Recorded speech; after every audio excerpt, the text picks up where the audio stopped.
ಶಾಮನೂರು ಶಿವಶಂಕರಪ್ಪ ಅವರ ವ್ಯಕ್ತಿತ್ವ ಎಂಥದ್ದು ಅನ್ನೋದನ್ನ ಇಷ್ಟೊತ್ತು ತಿಳ್ಕೊಂಡ್ವಿ. ಇನ್ನು ಇವತ್ತು ಅಂತ್ಯಕ್ರಿಯೆಯನ್ನು ಕೂಡ ನೆರವೇರಿಸಲಾಗುತ್ತೆ. ಕುಟುಂಬಸ್ಥರು ಅದಕ್ಕೆ ಬೇಕಾಗಿರುವಂತಹ ಸಿದ್ಧತೆಯನ್ನು ಮಾಡಿಕೊಳ್ತಾ ಇದ್ದಾರೆ. ಅದಕ್ಕಿಂತ ಮುಂಚೆ ಅಂತಿಮ ದರ್ಶನಕ್ಕೆ ವ್ಯವಸ್ಥೆಯನ್ನು ಮಾಡಲಾಗಿದೆ. ಹೈಸ್ಕೂಲ್ ಮೈದಾನದಲ್ಲಿ ಸಾರ್ವಜನಿಕ ದರ್ಶನಕ್ಕೆ ಅವಕಾಶವನ್ನು ಮಾಡಿಕೊಡಲಾಗುತ್ತೆ. ಸಂಜೆ 5 ಗಂಟೆಗೆ ಶಾಮನೂರು ಶಿವಶಂಕರಪ್ಪ ಅವರ ಅಂತ್ಯ ಸಂಸ್ಕಾರವನ್ನು ನೆರವೇರಿಸಲಾಗುತ್ತೆ. ಕಲ್ಲೇಶ್ವರ ರೈಸ್ ಮಿಲ್ ಜಾಗದಲ್ಲಿ ಅಂತ್ಯ ಸಂಸ್ಕಾರ ನಡೆಸೋದಕ್ಕೆ ಸಿದ್ಧತೆಯನ್ನು ಮಾಡಿಕೊಳ್ಳಲಾಗ್ತಾ ಇದೆ. ವೀರಶೈವ ಲಿಂಗಾಯತ ಸಂಪ್ರದಾಯದಂತೆ ವಿಧಿವಿಧಾನಗಳನ್ನು ನೆರವೇರಿಸಲಾಗುತ್ತೆ. ಶಾಮನೂರು ಪತ್ನಿಯ ಸಮಾಧಿ ಇರುವ ಪಕ್ಕದಲ್ಲೇ ಇವರ ಅಂತ್ಯಕ್ರಿಯೆಯನ್ನು ಕೂಡ ಕುಟುಂಬಸ್ಥರು ನಡೆಸೋದಕ್ಕೆ ತೀರ್ಮಾನಿಸಿದ್ದಾರೆ. ಎಸ್ ಮಲ್ಲಿಕಾರ್ಜುನ್ ಮನೆಯಲ್ಲಿ ಅಂತಿಮ ದರ್ಶನಕ್ಕೆ ವ್ಯವಸ್ಥೆಯನ್ನು ಮಾಡಿಕೊಳ್ಳಲಾಗಿದೆ. ಅದಾದ ಬಳಿಕ ಹೈಸ್ಕೂಲ್ ಮೈದಾನದಲ್ಲಿ ಸಾರ್ವಜನಿಕ ದರ್ಶನಕ್ಕೆ ಅವಕಾಶವನ್ನು ಮಾಡಿಕೊಡಲಾಗ್ತಾ ಇದೆ. ದಾವಣಗೆರೆಯ ಜನ ಪ್ರೀತಿಯಿಂದ ಶಾಮನೂರು ಶಿವಶಂಕರಪ್ಪ ಅವರನ್ನ ಅಪ್ಪಾಜಿ ಅಂತ ಕರೀತಾ ಇದ್ರು. ಅಷ್ಟೊಂದು ಜನಮನ್ನಣೆ, ಜನಪ್ರಿಯರಾಗಿದ್ದರು. ಇನ್ಫ್ಯಾಕ್ಟ್ ಅವರು ಕಟ್ಟಿದಂತಹ ಬೃಹತ್ ಸಾಮ್ರಾಜ್ಯದಲ್ಲಿ ಜನ ಈಗ ಅನಾಥ ಪ್ರಜ್ಞೆಯನ್ನು ಅನುಭವಿಸ್ತಾ ಇದ್ದಾರೆ.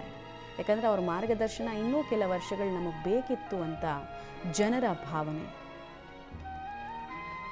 ರಾಜಕೀಯದಲ್ಲಿ ಅಜಾತ ಶತ್ರು ಆಗಿದ್ರು. ಇನ್ಫ್ಯಾಕ್ಟ್ ಬೇರೆ ಪಕ್ಷದ ನಾಯಕರಿಗೂ ಚುನಾವಣೆ ಸಂದರ್ಭದಲ್ಲಿ ಆರ್ಥಿಕ ಸಹಾಯಗಳನ್ನು ಮಾಡ್ತಾ ಇದ್ರು. ಒಬ್ಬ ವ್ಯಕ್ತಿಯ ವ್ಯಕ್ತಿತ್ವ ಗೆಲ್ಲೋದು ಹಾಗೆ ಆತಹ ಎಷ್ಟು ದೊಡ್ಡ ಸಹೃದಯವಂತ ಅನ್ನೋದನ್ನು ನೋಡ್ತಾರೆ ಜನ. ಹೆಸರು ಸಂಪಾದನೆ ಸುಲಭ ಅಲ್ಲ, ದುಡ್ಡು ಸಂಪಾದನೆ ಸುಲಭ.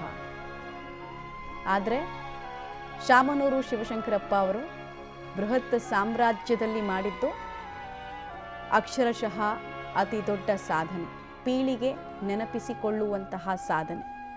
ತಲೆಮಾರಿನ ಜನ ಕೃತಜ್ಞತೆಯನ್ನು ತೋರಿಸ್ತಾರೆ. ದಾವಣಗೆರೆಯನ್ನು ಒಂದು ಶೈಕ್ಷಣಿಕ ಕೇಂದ್ರವಾಗಿ ಮಾಡುವಲ್ಲಿ ಶಾಮನೂರು ಶಿವಶಂಕರಪ್ಪ ಅವರ ಪಾತ್ರ ಅತಿ ದೊಡ್ಡದು. ಹೀಗಾಗಿ ಹಾಡ ಹಗಲಲ್ಲೇ ನಮಗೆ ಕತ್ತಲಾಗಿದೆ ಅನ್ನೋ ಭಾವನೆ ಅವರ ಅಭಿಮಾನಿಗಳದ್ದು. ಶಿವಶಂಕರಪ್ಪನವರ ನಿಧನದಿಂದ ಅನೇಕ ಅವರ ಅಭಿಮಾನಿಗಳು ಅವರ ದರ್ಶನಕ್ಕೆ ಬರ್ತಾ ಇದ್ದಾರೆ. ಆ ದರ್ಶನಕ್ಕೆ ಎಲ್ಲ ರೀತಿಯ ವ್ಯವಸ್ಥೆಗಳನ್ನು ಎಲ್ಲಿಯೂ ಗೊಂದಲವಾಗದಂತೆ ನಾವು ಮಾಡೋದಕ್ಕೆ ತಯಾರಿಯನ್ನು ಮಾಡ್ಕೊಂಡಿದ್ದೇವೆ. ಹೊರಗಡೆಯಿಂದ ಒಬ್ಬ IG ಮತ್ತು 6 ಜನ SP ಗಳು, 40 ಜನ DYSPಗಳು, 1350ಕ್ಕೂ ಹೆಚ್ಚು HCPCಗಳನ್ನು ನಾವು ಇಲ್ಲಿ ಬಂದೋಬಸ್ತ್ಗೆ ನಿಯೋಜಿಸಿದ್ದೇವೆ. ಪ್ರಥಮವಾಗಿ ಇಲ್ಲಿಗೆ ಅವರ ನಿವಾಸದಲ್ಲಿ ದರ್ಶನದ ವ್ಯವಸ್ಥೆ ಆಗಿದೆ. ಇಲ್ಲಿ ಎಲ್ಲ ಧಾರ್ಮಿಕ ಕಾರ್ಯಕ್ರಮಗಳು ಮುಗಿದ ನಂತರ ಅವರ ಪಾರ್ಥಿವ ಶರೀರವನ್ನು ಇಲ್ಲಿ ಹೈಸ್ಕೂಲ್ ಮೈದಾನದಲ್ಲಿ ಇಟ್ಟು ಸಾರ್ವಜನಿಕ ದರ್ಶನಕ್ಕೆ ಇಡಲಾಗ್ತದೆ.